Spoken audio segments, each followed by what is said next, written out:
when I plug into power source, it won't come on. Blue light's on, won't come on. And it is cracked on the side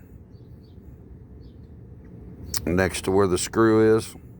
And it has a crack, and it will not work even with another power supply of the same video camera that I have in my truck attached right there. And that is the other one that is working. This one will not. I will plug the other power source in.